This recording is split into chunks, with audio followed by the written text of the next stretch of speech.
Salam alaikum wa rahmatullah wa barakatuh. Nous nous retrouvons pour la suite de notre livre Ce qu'Allah a préparé au paradis pour les croyants. Et nous en sommes à la description du paradis. C'est le chapitre 4. Abu Abdillah, rahimahullah, a dit: Nombreux sont les anciens qui ont dit: Les serviteurs sont sauvés du feu par la clémence d'Allah, le Très-Haut, et de son pardon. Ils entrent au paradis par sa grâce, son bienfait et son pardon. Ils sont répartis dans les demeures du paradis selon leurs œuvres. Source Miftah Dar as-Sa'ada, tome 1, page 119. Le paradis se trouve au-dessus des sept cieux. Allah, qu'il soit exalté et magnifié, a dit: Le livre des bons sera dans l'Iliyoun. Surat 83, verset 18. Ibn Kathir, rahimahullah, a dit: Le mot Iliyoun est de la racine de Ulu, qui est le fait d'élever. Source Tafsir Ibn Kathir, tome 4, page 487. Allah, qu'il soit exalté et magnifié, a dit: Et il y a dans le ciel votre subsistance et ce qui vous a été promis. Surat 51, verset 22. Ibn Kathir, rahimahullah, a dit: Et il y a dans le ciel votre subsistance, que cela fait allusion à la pluie, et de ce qui vous a été promis, le paradis. Source Tafsir Ibn Kathir, tome 4, page 226. Le prophète sallallahu alayhi wa sallam a dit: Quand vous demandez, demandez le Firdaus. Il est au centre du paradis, et à sa partie la plus élevée, juste au-dessus de lui se trouve le trône du tout miséricordieux, et de lui coulent les fleuves du paradis.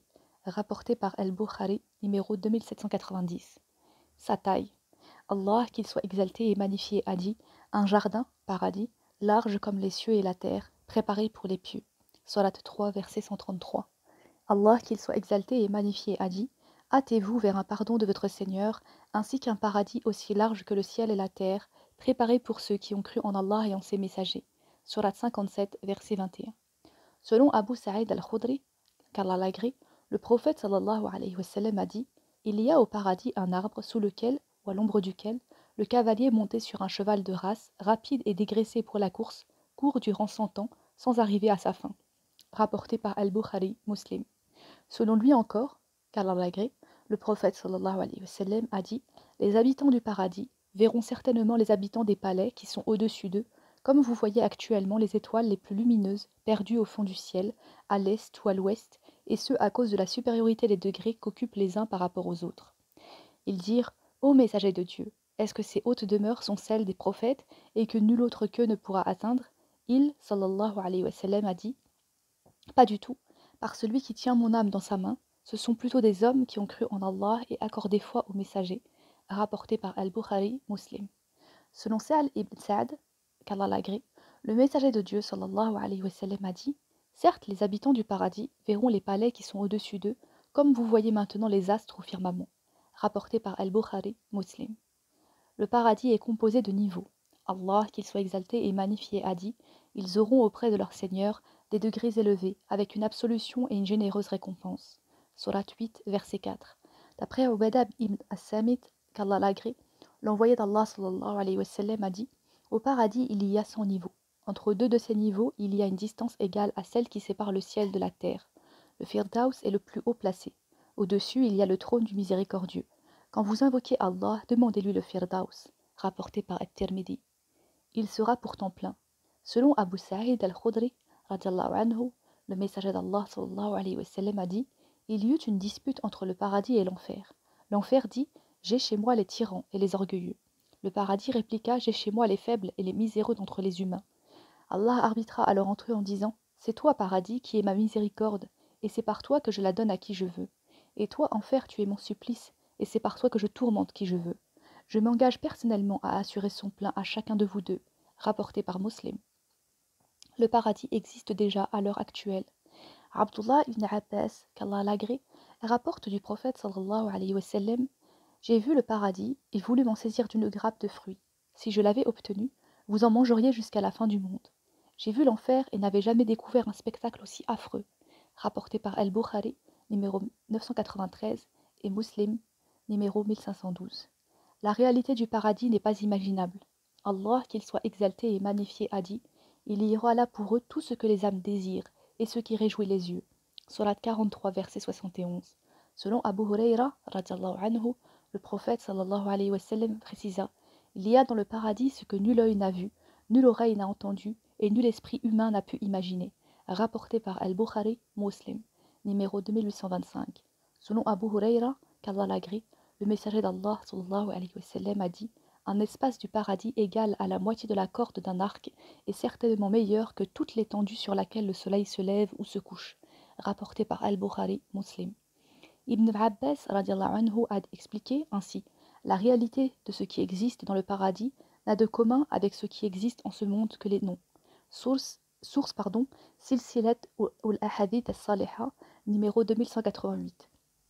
Aucun désagrément ne touchera les habitants du paradis. Allah, qu'il soit exalté et magnifié, a dit: nous aurons enlevé de leur cœur toute animosité. Surat 7, verset 43. Là, ils n'entendront ni paroles futiles, ni accusations, mais seulement une parole: paix, paix. Surat 56, versets 25 et 26. Le paradis est éternel et personne n'en sortira. Allah, qu'il soit exalté et magnifié, a dit: et là, ils demeureront éternellement. Surat 2, verset 25. Ils auront là tout ce qu'ils désireront, et une demeure éternelle. Surat 25, verset 16. Et ils n'y goûtent pas à la mort, sauf à leur première mort. Surat 44, verset 56. Abdullah ibn Omar, radiallahu anhu, le père et le fils, qu'Allah agrée le père et le fils, a rapporté que l'envoyé d'Allah sallallahu alayhi wa sallam a dit: quand les habitants du paradis s'y rendront et les habitants de l'enfer rejoindront la géhenne, on ramènera le mort jusqu'à mi-chemin entre le paradis et l'enfer, et on l'égorgera. Puis un héros proclamera: ô habitants du paradis, il n'y a plus de mort. Ô habitants de la géhenne, il n'y a plus de mort. Les habitants de paradis ajouteront une autre joie à leur joie, et les gens de la géhenne une autre tristesse à leur affliction. Rapporté par Al-Bukhari et Muslim. Dans une autre version, l'envoyé d'Allah sallallahu alayhi wa sallam a dit: Allah fera entrer les habitants du paradis au paradis et les habitants de la géhenne à la géhenne. Puis un héros se lèvera entre eux en disant: ô habitants du paradis, il n'y a plus de mort. Ô habitants de la géhenne, il n'y a plus de mort. Chacun sera dans l'état où il se trouve pour l'éternité. Rapporté par Muslim. L'agrément d'Allah, le Très-Haut, est plus grand encore. Allah, qu'il soit exalté et magnifié, a dit: Allah a promis aux croyants et aux croyantes des jardins sous quoi coulent des ruisseaux, où ils demeureront éternellement, ainsi que des demeures excellentes dans les jardins d'Éden. Et l'agrément d'Allah est chose plus grande, c'est là l'énorme succès. Surat 9, verset 72. Selon Abu Huraira, radiallahu anhu, le prophète sallallahu alayhi wa sallam a dit: Allah dira aux habitants du paradis: habitants du paradis, nous sommes présents à ton appel, Seigneur, répondront-ils. Êtes-vous heureux? Comment ne le serions-nous pas, ô Seigneur, alors que tu nous as donné ce que tu n'as donné à personne d'entre tes créatures, répondront-ils. Ne vous donnerai-je point ce qui est meilleur que tout cela? Ce qui est mieux que tout cela? Qu'est-ce qui peut donc être mieux que tout cela, demanderont-ils. Je déverse sur vous mon agrément.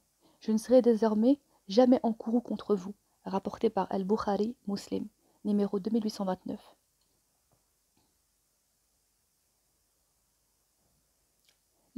Chapitre 5. Les délices du paradis. Le sol du paradis. Ibn Abbas, radiallahu anhu, qu'Allah agrée le père et le fils, rapporte du prophète sallallahu alayhi wa sallam: enfin Jibril alayhi salam me conduisit au niveau du jujubier céleste, Sidrat al-Muntaha. Là je vis des couleurs que je n'ai jamais vues. Puis on me fit entrer au paradis, où je trouvai des chaînes en perles et découvris que son sol était du musc. Rapporté par Al-Bukhari. Les habits des gens du paradis, Allah qu'il soit exalté et magnifié, a dit: là ils seront parés de bracelets en or et de perles, leurs vêtements seront en soie. Surat 22, verset 23. Tandis que les gens pieux seront dans un séjour sûr parmi les jardins et les sources, vêtus de satin et de brocart, et se faisant face. Surat 44, versets 51-53. Ils porteront des vêtements verts de satin et de brocart, et ils y seront parés de bracelets d'argent. Surat 76, verset 21. Les serviteurs des gens du paradis, le prophète sallallahu alayhi wa sallam a dit: il trouvera ensuite un homme pour lequel il s'apprêtera à se prosterner lorsque celui-ci lui dira: je ne suis qu'un de vos trésoriers et servants, 1000 autres qui me ressemblent sont sous mes ordres, tous à votre service. Rapporté par Ibn Abi Dunya, Tabarani et Al-Hakim. Al-Albani a dit authentique. Les souvenirs des gens du paradis, Allah qu'il soit exalté et magnifié, a dit: l'un d'eux dira: j'avais un compagnon qui disait: es-tu vraiment de ceux qui croient? Est-ce que quand nous mourrons et serons poussière et ossements, nous aurons à rendre des comptes? Il dira: est-ce que vous voudriez regarder en haut? Alors il regardera d'en haut, et il le verra, en plein dans la fournaise, et dira: par Allah, tu as bien failli causer ma perte, et sur le bienfait de mon Seigneur, j'aurais certainement été du nombre de ceux qu'on traîne au supplice. N'est-il pas vrai que nous ne mourrons que de notre première mort, et que nous ne serons pas châtiés? Surat 37, versets 51-59. Ils diront: nous vivions au milieu des nôtres dans la crainte d'Allah, puis Allah nous a favorisés et protégés du châtiment du Samoum. Surat 52, versets 26-27. Les fleuves du paradis. Allah, qu'il soit exalté et magnifié, a dit: des jardins sous lesquels coulent les ruisseaux. Sourate 2, verset 25. Voici la description du paradis qui a été promise aux pieux. Il y aura là des ruisseaux d'une eau jamais malodorante, et des ruisseaux d'un lait au goût inaltérable, et des ruisseaux d'un vin délicieux à boire, ainsi que des ruisseaux d'un miel purifié. Sourate 47, verset 15. Près d'une eau coulant continuellement. Sourate 56, verset 31. D'après Abdullah ibn Omar, qu'Allah agrée le Père et le Fils, l'envoyé d'Allah sallallahu alayhi wa sallam a dit: Al-Kawthar est un fleuve du paradis, dont les rives sont en or, son lit est de perles et de pierres précieuses, son parterre est meilleur que le musc, son eau plus douce que le miel et plus blanche que la neige. Rapporté par At-Tirmidhi. Les arbres du paradis. Anas, radiallahu anhu, a rapporté que le prophète sallallahu alayhi wa sallam a dit: Au paradis il y a des arbres sous l'ombre desquels un cavalier marchera 100 ans, sans interruption. Des spacieux ombrages et d'une eau courante, rapportés par Al-Bukhari et Muslim. Ces arbres ne sont pas saisonniers, leurs fruits sont abondants en toute saison. Les croyants ont le choix des fruits qu'ils préfèrent, aucun n'est interdit. Ce ne sont pas seulement des fruits pour ceux qui peuvent en payer le prix, ils sont pour tous ceux qui demeurent au paradis. Ils sont proches d'eux et ne sont pas situés plus haut que leur taille. Les élus du paradis les cueilleront avec facilité s'ils le désirent, assis, allongés ou debout. Ces fruits sont des saveurs divines et sont différents de ceux d'ici-bas, ils ne leur ressemblent que de nom.